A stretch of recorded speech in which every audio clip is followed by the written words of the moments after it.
नमस्कार, मी सुनीता. अनोखी चवमध्ये तुम्हा सर्वांचं खूप खूप स्वागत. आज आपण एक गुजराती डिश बनवणार आहे. तर त्या डिशचं नाव आहे फाफडा. ही तुम्ही स्नॅक्स म्हणून खाऊ शकता, कधीही इच्छा होईल तेव्हा बनवून खाऊ शकता. मग हा फाफडा कसा बनवायचा त्याची रेसिपी आपण स्टार्ट करूया. फाफडा बनवण्यासाठी इथे मी या कपाच्या मापाने 2 कप चणा डाळीचं पीठ चाळून घेतलेलं आहे. पीठ तुम्ही चाळूनच घ्या, कारण गाठी वगैरे असतात पिठामध्ये, म्हणून चाळणं खूप गरजेचं आहे. आणि या पिठामध्ये टाकण्यासाठी आपल्याला साहित्य काय काय लागणार आहे ते सुद्धा बघूया. मी 2 चिमूट इथे खायचा सोडा घेतलेला आहे, बेकिंग सोडा आहे. एका कपाला चिमूटभर घ्यायचा, म्हणजे 2 कपाला 2 चिमूट घेतलेला आहे. आणि चिमूटभर हिंग सुद्धा घेतलेले आहे. जास्त पण बेकिंग सोडा टाकायचा नाही. आणि पाव चमचा इथे मीठ घेतलेला आहे. मीठ तुम्ही चवीनुसार घ्या. आणि अर्धा चमचा ओवा घेतलेला आहे, तो क्रश करून टाकायचा आहे. फाफडा आहे तर ओवा मात्र कंपल्सरी टाकायचाच आहे.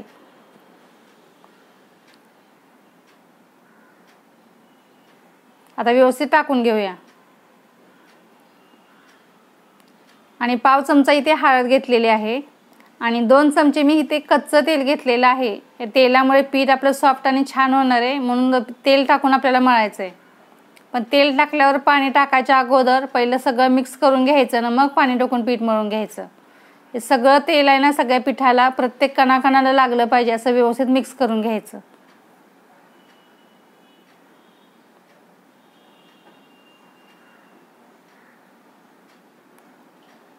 व्यवस्थित मिक्स करायचं.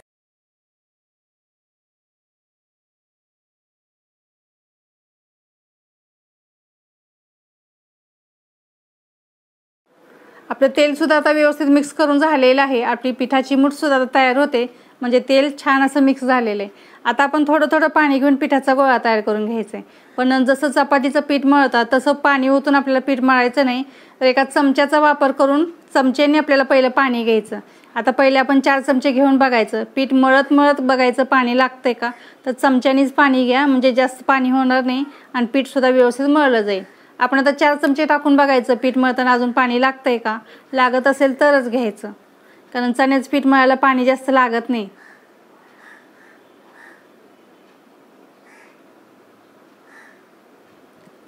आता आपल्याला अजून थोडंसं पाणी लागणार आहे, तर आपण अजून 2 चमचे घेऊन बघायचं.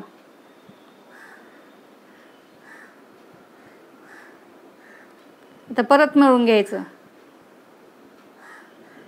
किती 6 चमचे आतापर्यंत आपण पाणी घेतलेलं आहे. अजून 1 चमचा घ्यायचं. आता व्यवस्थित पीठ मळून घ्यायचं, म्हणजे टोटल 7 चमचे मी पाणी घेतलेलं आहे. आता हे व्यवस्थित पीठ मळून झालेलं आहे. आता थोडंसं त्याला तेल लावायचं, 1 चमचा घ्यायचं तेल, आणि पीठ परत एकदा मळून घ्यायचं. आणि हे चिकट असतं चणा डाळीचं पीठ, थोडंसं हाताला चिपकलं तर तेलाचा हात घ्यायचा आणि व्यवस्थित मळून घ्यायचं. आणि भिजत वगैरे घालायची काही गरज नाही. आता डायरेक्ट आपण आता गोळे तयार करून घेऊया. तर हाताला चिपकू नये म्हणून थोडासा तेलाचा हात घ्यायचा, आणि जसे आपण पुऱ्या वगैरे कशा करतो तसे छोटे छोटे गोळे तयार करून घ्यायचे. आता असे सगळे गोळे आपण तयार करून घेऊया.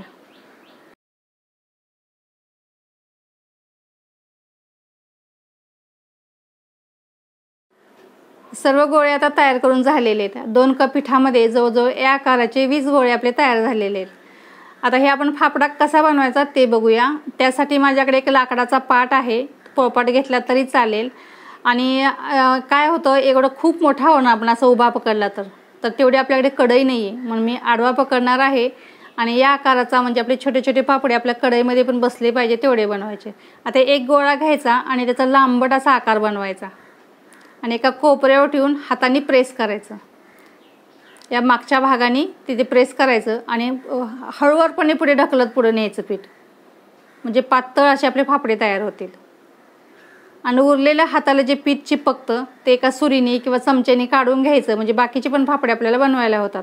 आता फाफडा काढायचा कसा ते सुद्धा बघूया. सुरी अशी उभी नाही पकडायची, अशी खालती लावायची.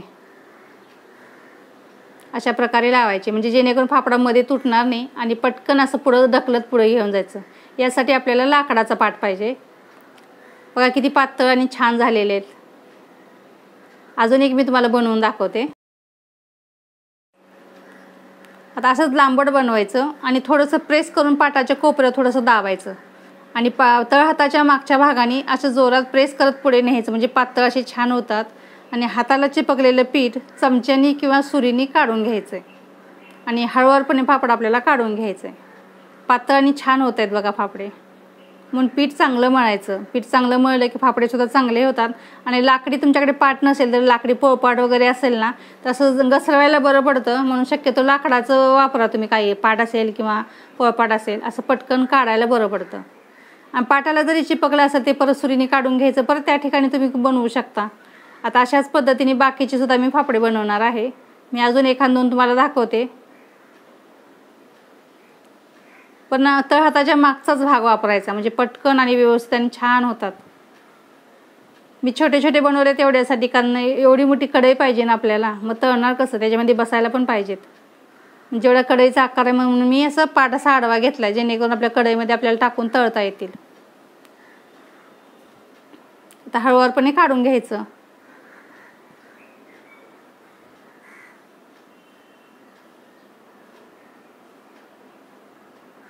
बघा किती पातळ आणि छान होत आहेत.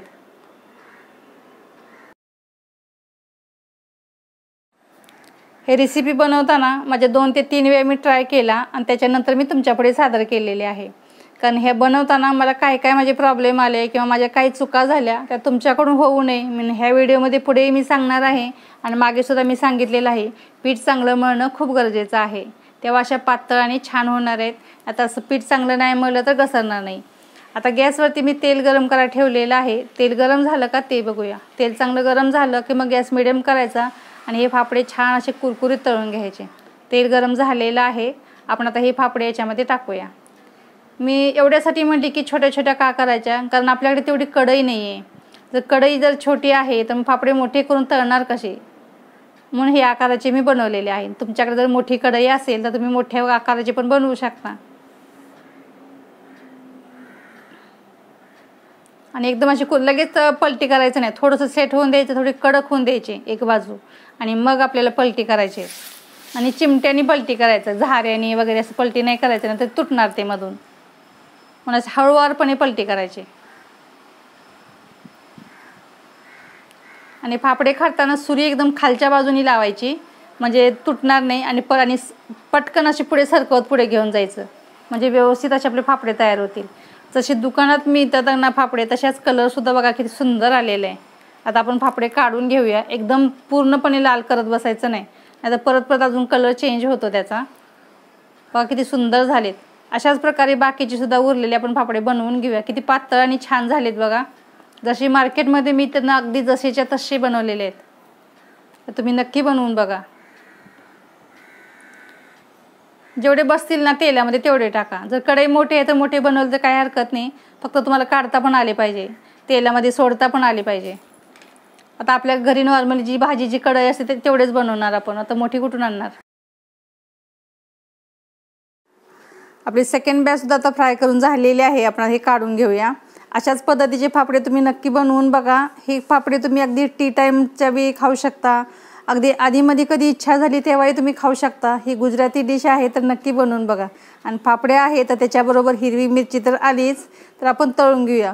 तेल जर भरपूर असेल आणि झारा त्याच्यात बुडणार असेल तर झाऱ्यामध्ये ह्या मिरच्या पकडल्या तरी चालतात आणि तेलामध्ये बुडवायचं. उडायला लागले तर झारा फक्त वरती उचलायचा. तसं नसेल तर कढईमध्ये टाका आणि वरती ताट झाका, 1-2-3 मिनटं ठेवा, मिरच्या आपोआप भाजल्या जातील. पण एकासाठी हळू उचलायचं. बघा मिरच्या फ्राय करून झालेल्या आहेत. तर अशा पद्धतीचे फापडे तुम्ही नक्की बनवून बघा. वेळात वेळ काढून व्हिडिओ बघितला त्याबद्दल धन्यवाद. आपला फाफडा आता तयार झालेला आहे. फाफड्याचा व्हिडिओ तुम्हाला कसा वाटला, आवडला असेल तर नेहमीप्रमाणे लाईक करा आणि मित्रमैत्रिणी आणि नातेवाईकांमध्ये हा व्हिडिओ शेअर करा. आणि जर माझ्या चॅनलला तुम्ही सबस्क्राईब केलं नसेल तर सबस्क्राईब करा आणि बेल आयकॉनवरती क्लिक करायला विसरू नका. आपण असंच पुन्हा भेटूया अशाच एखाद्या नवीन रेसिपी सोबत. तोपर्यंत गुड बाय.